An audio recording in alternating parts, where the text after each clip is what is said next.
Assalamualaikum teman-teman. Kami dari kelompok 8 yang terdiri dari Alia Inasya Putri, Dwi Wahyuni, dan Hamidi Ramadana. Dengan dosen pengampu yaitu Ibu Elsa Fitri Amran, SE, MM, MSI. Dalam kesempatan kali ini, kami akan menjelaskan sedikit tentang proses audit. Yang pertama yaitu tentang tujuan audit laporan keuangan. Yang kedua, tanggung jawab auditor dan manajemen. Yang ketiga, asersi manajemen. Keempat, tujuan audit terkait transaksi. Kelima yaitu tujuan audit terkait saldo. Baiklah, saya Dwi Wahyuni akan menjelaskan sedikit tentang tujuan audit laporan keuangan, yaitu untuk menyatakan pendapat tentang kewajaran dalam suatu hal yang material, posisi keuangan, hasil operasi, serta arus kas sesuai dengan prinsip-prinsip akuntansi yang berlaku umum. Langkah-langkah mengembangkan tujuan audit. Yang pertama yaitu memahami tujuan dan tanggung jawab audit. Kedua yaitu membagi laporan keuangan menjadi berbagai siklus. Ketiga yaitu mengetahui asersi manajemen tentang laporan keuangan. Keempat, mengetahui tujuan audit umum untuk kelas transaksi, akun, dan pengungkapan. Kelima yaitu mengetahui tujuan audit khusus untuk kelas transaksi, akun, dan pengungkapan. Tanggung jawab manajemen. Tanggung jawab manajemen atas kewajaran penyajian laporan keuangan berkaitan dengan privilege untuk menentukan penyajian dan pengungkapan apa yang dianggap perlu. Tanggung jawab auditor. Auditor bertanggung jawab untuk merencanakan dan melaksanakan audit guna memperoleh kepastian tentang apakah laporan keuangan telah bebas dari salah saji yang material. Apakah itu disebabkan oleh kekeliruan maupun kecurangan. Auditor tidak bertanggung jawab untuk mendeteksi salah saji yang tidak material. Pertama, salah saji yang material versus tidak material. Tingkat materialitas diukur dari kemungkinan salah saji atas laporan keuangan untuk mempengaruhi atau bahkan mengubah keputusan pengguna laporan keuangan. Kedua yaitu kepastian yang layak, yaitu tingkat kepastian yang tinggi tetapi tidak absolut bahwa laporan keuangan telah bebas dari salah saji yang material. Alasan auditor bertanggung jawab atas kepastian yang layak. Pertama yaitu bukti audit diperoleh dengan cara sampling. Auditor mengandalkan bukti audit yang persuasif, tetapi tidak meyakinkan. Ketiga yaitu laporan keuangan yang disusun dengan penuh kecurigaan seringkali tidak mungkin untuk dideteksi oleh auditor. Keempat yaitu kekeliruan versus kecurangan. Kekeliruan adalah salah saji dalam laporan keuangan yang tidak disengaja, sedangkan kecurangan adalah salah saji yang disengaja. Skeptisme profesional. Agar auditing dapat memberikan kepastian yang layak mendeteksi kekeliruan ataupun kecurangan, maka auditing harus direncanakan dan dilaksanakan dengan sikap skeptisme profesional, yaitu sikap yang penuh keingintahuan serta penilaian. Kelima yaitu kecurangan yang berasal dari laporan keuangan yang curang versus manipulasi. Aktiva laporan keuangan yang curang akan merugikan pemakai karena menyediakan informasi laporan keuangan yang tidak benar untuk membuat keputusan, sedangkan misaprosiasi aktiva akan mengakibatkan pemegang saham, kreditor, serta pihak lainnya mengalami kerugian karena aktiva tersebut tidak lagi menjadi milik. Sekian penjelasan dari saya. Untuk penjelasan selanjutnya akan disambung oleh teman saya. Terima kasih. Assalamualaikum warahmatullahi wabarakatuh.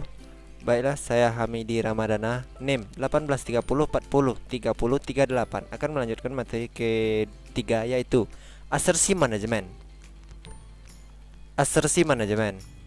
Asersi adalah pernyataan manajemen yang terkandung di dalam komponen laporan keuangan. Asersi adalah suatu deklarasi atau suatu rangkaian deklarasi secara keseluruhan oleh pihak yang bertanggung jawab atas deklarasi tersebut. Jadi asersi adalah pernyataan yang dibuat oleh satu pihak secara implisit dimaksudkan untuk digunakan oleh pihak lain, pihak ketiga. Untuk laporan keuangan historis, asersi merupakan pernyataan dalam laporan keuangan oleh manajemen sesuai dengan prinsip akuntansi yang berlaku umum di Indonesia. Pernyataan tersebut dapat bersifat implisit atau eksplisit serta dapat diklasifikasikan berdasarkan penggolongan besar sebagai berikut: asersi tentang keberadaan atau keterjadian, asersi tentang kelengkapan, asersi tentang hak dan kewajiban, asersi tentang penilaian dan alokasi, asersi tentang penyajian dan pengungkapan. Teknik audit. Teknik audit adalah cara yang dipergunakan oleh auditor untuk memperoleh bukti. Berikut adalah teknik yang umum digunakan oleh auditor: analisis, observasi, pengamatan, permintaan informasi, evaluasi, investigasi, verifikasi, cek, uji atau tes, footing, cross-footing, vouching, tracing, scanning, rekonsiliasi, konfirmasi, bandingkan, inventarisasi, infeksi.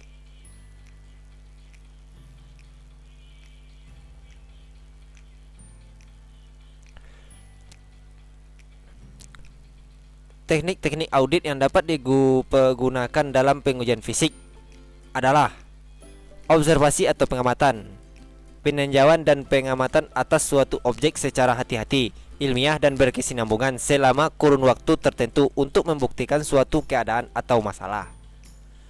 Inventarisasi atau opname adalah penulisan fisik dengan menghitung fisik barang, menilai kondisinya dan membandingkan dengan saldo menurut buku, kemudian mencari sebab-sebab terjadinya perbedaan apabila ada. Hasil opname biasanya dituangkan dalam bentuk berita acara. Infeksi adalah meneliti secara langsung ke tempat kejadian, yang lazim pula disebut dengan on the spot inspection, yang dilakukan secara rinci dan teliti. Teknik audit untuk bukti dokumen. Teknik audit yang digunakan untuk mengumpulkan bukti dokumen adalah: verifikasi adalah pengujian secara rinci dan teliti tentang kebenaran, ketelitian, perhitungan, kesahihan, pembukuan, kepemilikan dan eksistensi suatu dokumen. Cek adalah menguji kebenaran atau keberadaan sesuatu dengan teliti. Uji atau tes. Uji tes adalah penelitian secara mendalam terhadap hal-hal sesuai esensial atau penting. Footing adalah pengujian kebenaran penjumlahan subtotal atau total dari atas ke bawah. Footing dilakukan terhadap data yang disediakan audit. Tujuan teknik footing adalah untuk menentukan apakah data atau laporan yang disediakan audit dapat diyakini ketepatan perhitungannya. Vouching adalah menyelusuri suatu informasi data dalam suatu dokumen dari pencatatan menuju kepada adanya bukti pendukung, atau menelusuri mengikuti prosedur yang berlaku dari alhasil menuju awal kegiatan. Trasir atau telusur ada teknik audit dengan menelusuri suatu bukti transaksi atau kejadian menuju ke penyajian dalam suatu dokumen. Scanning adalah penilaian secara umum dan dilakukan dengan cara cepat tetapi teliti untuk menemukan hal-hal yang tidak lazim atau suatu informasi. Contoh, scanning terhadap pengeluaran kas yang lebih besar dari 10 juta rupiah. Rekonsiliasi, pencocokan dua data yang terpisah mengenai hal yang sama dikerjakan oleh bagian yang berbeda.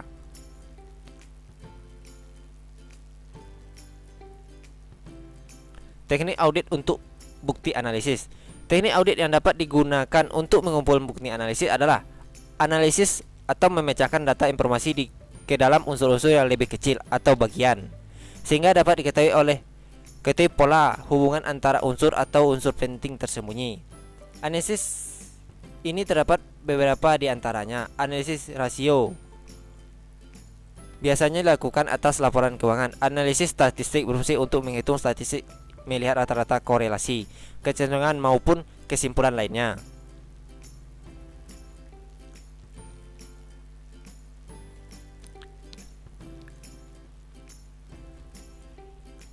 Evaluasi merupakan cara memperoleh suatu kesimpulan dengan mencari pola hubungan atau dengan menghubungkan atau merakit berbagai informasi yang telah diperoleh, baik bukti intern maupun ekstern.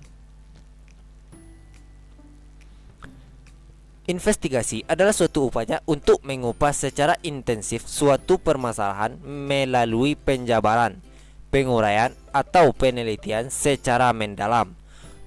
Tujuan yaitu memastikan apakah indikasi yang diperoleh dari teknik audit yang lainnya dilakukan memang benar terjadi. Pembandingan yaitu membandingkan data dari suatu unit kerja dengan unit kerja yang lain atas hal yang sama dan periode yang sama, atau hal yang sama dengan periode yang berbeda. Kemudian ditarik kesimpulan.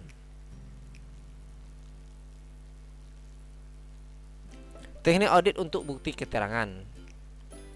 Teknik audit untuk mengumpulkan bukti keterangan adalah konfirmasi. Adalah memperoleh bukti sebagai kepastian bagi auditor dengan cara mendapatkan informasi yang sah dari pihak luar audit. Konfirmasi terdapat konfirmasi positif, yaitu konfirmasi yang harus dijawab secara tertulis oleh pihak luar, dan konfirmasi negatif yang merupakan konfirmasi yang meminta jawaban tertulis bila data yang dikonfirmasi berbeda. Permintaan informasi yang dilakukan dengan tujuan menggali informasi tertentu berbagai pihak yang berkompeten. Hal-hal yang perlu diperhatikan yaitu sumber informasi. Untuk materi berikutnya akan dilanjutkan oleh rekan saya. Terima kasih.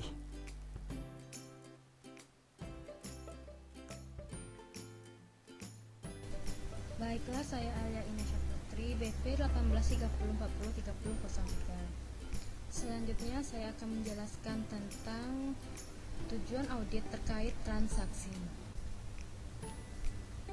Tujuan audit yang berkaitan dengan transaksi ini terbagi atas 6 macam. Yang pertama yaitu keterjadian transaksi yang dicatat memang ada. Yang kedua, kelengkapan transaksi yang terjadi telah dicatat. Yang ketiga, keakuratan transaksi yang dicatat dinyatakan pada jumlah yang benar.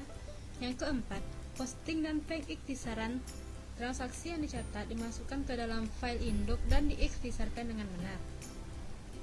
Yang kelima, klasifikasi transaksi yang dicatat dalam jurnal klien telah diklasifikasikan secara tepat. Yang keenam, penetapan waktu transaksi dicatat pada tanggal yang benar. Selanjutnya saya akan membahas satu persatu tentang tujuan audit yang berkaitan dengan transaksi ini. Yang pertama, keterjadian transaksi dicatat memang ada.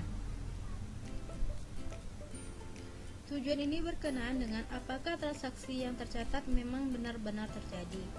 Pencatatan transaksi penjualan ke dalam jurnal penjualan, padahal transaksi itu tidak terjadi, merupakan pelanggaran atas keterjadian. Tujuan ini merupakan padanan auditor atas asersi manajemen tentang keterjadian untuk kelas transaksi. Yang kedua, kelengkapan transaksi yang terjadi telah dicatat.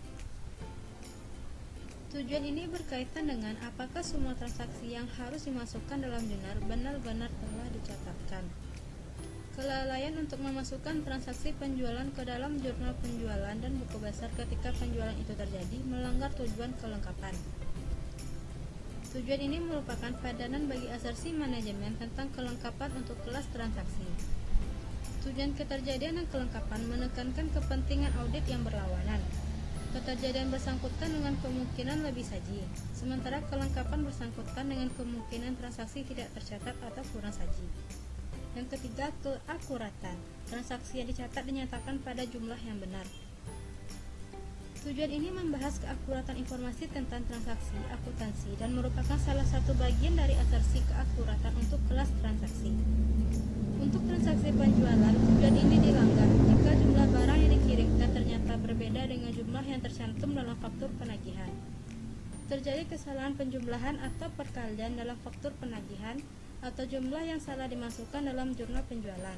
Jadi, penting adanya untuk membedakan antara keakuratan dan keterjadian atas kelengkapan.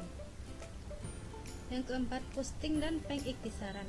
Transaksi yang dicatat dimasukkan ke dalam file induk dan diiktisarkan dengan benar. Tujuan ini berkaitan dengan keakuratan transfer informasi dari transaksi yang dicatat dalam jurnal ke buku besar pembantu dan ke buku besar. Ini merupakan bagian dari asersi keakuratan untuk kelas transaksi. Posting transaksi dari jurnal ke buku besar pembantu, buku besar, dan file induk lain yang berkaitan umumnya dilaksanakan secara otomatis oleh sistem akuntansi yang terkomputerisasi. Maka risiko kesalahan manusia dalam melakukan posting ini sangat kecil setelah auditor dapat menetapkan bahwa komputer telah berfungsi dengan baik. Yang kelima, klasifikasi transaksi yang dicatat dalam jurnal klien telah diklasifikasikan secara tepat. Tujuan ini menyatakan apakah transaksi telah dimasukkan dalam akun yang tepat dan merupakan padanan auditor atas asersi klasifikasi manajemen untuk kelas transaksi. Contoh misklasifikasi penjualan adalah mencatat penjualan tunai sebagai penjualan kredit. Yang keenam, penetapan waktu. Transaksi dicatat pada tanggal yang benar. Tujuan penetapan waktu transaksi merupakan padanan auditor atas asersi cut-off manajemen. Kesalahan penetapan waktu terjadi jika suatu transaksi tidak dicatat pada hari terjadinya. Sebagai contoh, transaksi penjualan harus dicatat pada tanggal pengiriman barang. Baiklah, itu penjelasan sedikit tentang tujuan audit yang berkaitan dengan transaksi. Baiklah, di sini ada sedikit gambaran tentang manajemen dan tujuan audit yang berkaitan dengan transaksi yang diterapkan pada transaksi penjualan. Teman-teman bisa lihat saja gambar di sini. Selanjutnya yaitu tujuan audit terkait saldo. Ada dua perbedaan antara tujuan audit yang berkaitan dengan saldo dengan tujuan audit yang berkaitan dengan transaksi. Pertama, tujuan audit yang berkaitan dengan saldo diterapkan pada saldo akun seperti piutang usaha dan persediaan, bukan kelas transaksi seperti transaksi penjualan dan transaksi pembelian persediaan. Kedua, ada 8 tujuan audit yang berkaitan dengan saldo dibandingkan dengan 6 tujuan audit yang berkaitan dengan transaksi. Tujuan audit yang berkaitan dengan saldo hampir selalu diterapkan pada saldo akhir dalam akun-akun neraca seperti piutang usaha, persediaan, dan wesel bayar. Akan tetapi, beberapa tujuan audit yang berkaitan dengan saldo juga diterapkan pada laporan laba rugi tertentu. Selanjutnya, saya akan membahas tentang tujuan audit umum yang berkaitan dengan saldo. Yang pertama yaitu eksistensi. Jumlah yang tercantum memang ada. Tujuan ini bersangkutan dengan apakah jumlah yang tercatat dalam laporan keuangan memang harus dicantumkan. Yang kedua, kelengkapan. Jumlah yang ada telah dicantumkan. Tujuan ini bersangkutan dengan apakah semua jumlah yang harus tercatat pada suatu akun benar-benar telah dicatat. Yang ketiga, keakuratan. Jumlah yang tercantum telah dinyatakan dengan benar. Tujuan ini mengacu pada jumlah yang tercantum secara aritmatika sudah benar. Yang keempat, klasifikasi. Jumlah yang tercantum dalam daftar klien telah diklasifikasikan dengan tepat. Klasifikasi ini melibatkan penentuan apakah pos-pos yang ada dalam daftar klien telah dicantumkan dalam akun-akun buku besar yang tepat. Yang kelima, cut-off. Transaksi yang mendekati tanggal neraca telah dicatat pada periode yang tepat. Tujuan auditor di sini adalah menentukan apakah transaksi-transaksi telah dicatat dalam satu akun pada periode yang tepat.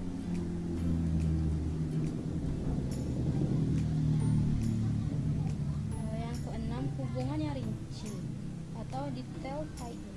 Rincian saldo akun sesuai dengan jumlah pada file induk yang berkaitan, sesuai dengan total saldo akun, dan sesuai dengan total buku besar. Tujuan yang rinci ini memastikan rincian dalam daftar telah disiapkan secara akurat, ditambahkan dengan benar dan sesuai dengan buku besar. Yang ketujuh, nilai yang dapat direalisasi aktiva yang telah dicantumkan dalam jumlah yang diestimasi akan direalisasi. Tujuan ini terkait dengan apakah saldo akun telah dikurangi untuk memperhitungkan penurunan biaya historis ke nilai realisasi bersih. Hak dan kewajiban. Hak selalu berkaitan dengan aktiva dan kewajiban dengan utang. Tujuan ini hanya diterapkan pada akun aktiva serta merupakan bagian dari abstraksi manajemen tentang hak dan kewajiban untuk saldo akun. Terdapat lebih dari satu tujuan audit khusus yang berkaitan dengan saldo untuk tujuan audit umum yang berkaitan dengan saldo.